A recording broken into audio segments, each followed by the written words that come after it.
Assalamualaikum warahmatullahi wabarakatuh. Halo anak kelas 9, gimana kabarnya kalian? Ibu harapkan kalian semua dalam keadaan sehat ya.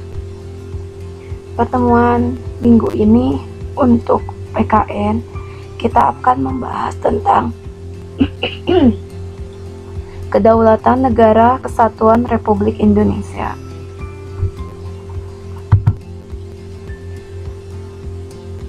Apa sih yang dimaksud dengan kedaulatan atau pengertian kedaulatan dan bentuk kedaulatan?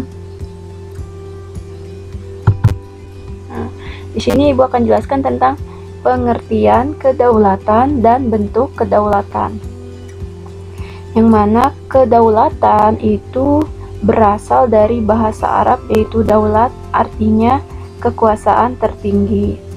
Dan menurut KBBI yaitu Kamus Besar Bahasa Indonesia bahwa kedaulatan adalah kekuasaan tertinggi atas pemerintah negara daerah dan sebagainya.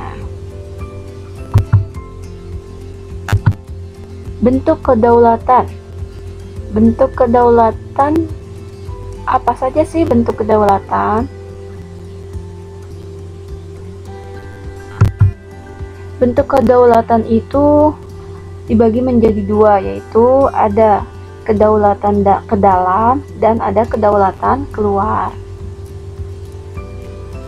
Jadi, kekuasaan tertinggi suatu negara itu untuk mengatur semua negara. Jadi, kalau kedaulatan ke dalam adalah kekuasaan tertinggi suatu negara untuk mengatur semua negara yang ada di dalamnya. Sumber daya manusianya, sumber daya alam, bagaimana suatu negara mau membuat peraturan perundang-undangan atau mengelola sumber daya alamnya. Nah, itu pengertian dari kedaulatan ke dalam. Nah, kalau misalnya kedaulatan keluar, itu adalah kekuasaan tertinggi suatu negara untuk melakukan hubungan dengan negara lain. Contohnya, membuat perjanjian ya, baik bilateral maupun multilateral. Kemudian apa sih Bu sifat-sifat kedaulatan?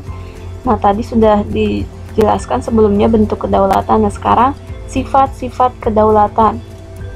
Sifat-sifat kedaulatan itu menurut Jean Bodin, kedaulatan itu mempunyai 4 sifat pokok, yaitu yang pertama adalah permanen.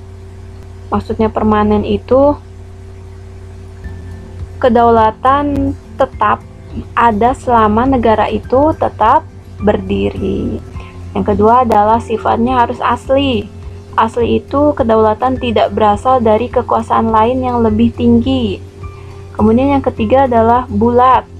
Kedaulatan yang tidak dapat dibagi-bagi karena akan mengaburkan sifat kedaulatan sebagai kekuasaan tertinggi. Yang keempat adalah tidak terbatas, dan sifatnya kedaulatan itu tidak terbatas. Maksudnya adalah kedaulatan tidak dapat dibatasi oleh apapun dan oleh siapapun. Nah, di sini juga kita akan mengetahui berbagai macam teori kedaulatan.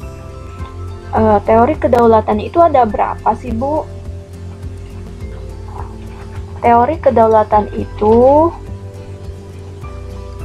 kedaulatan Tuhan, yang kesatu adalah kedaulatan Tuhan, yang kedua kedaulatan raja, yang ketiga kedaulatan negara, yang keempat kedaulatan hukum, dan yang kelima adalah kedaulatan rakyat. Kalau kedaulatan Tuhan itu apa saja? Ada yang tahu nggak kedaulatan Tuhan itu seperti apa?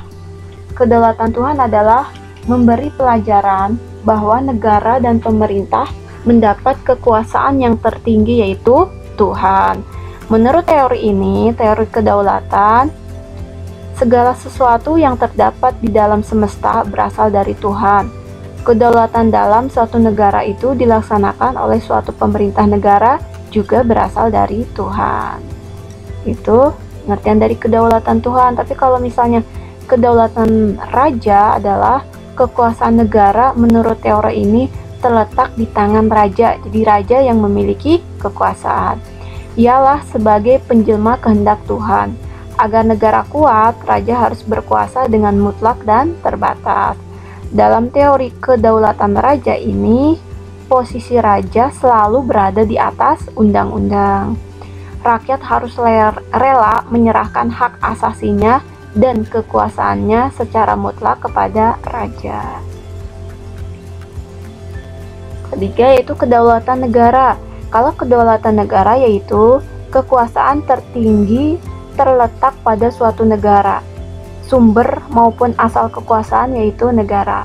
Kedaulatan ini muncul bersama lahirnya suatu negara.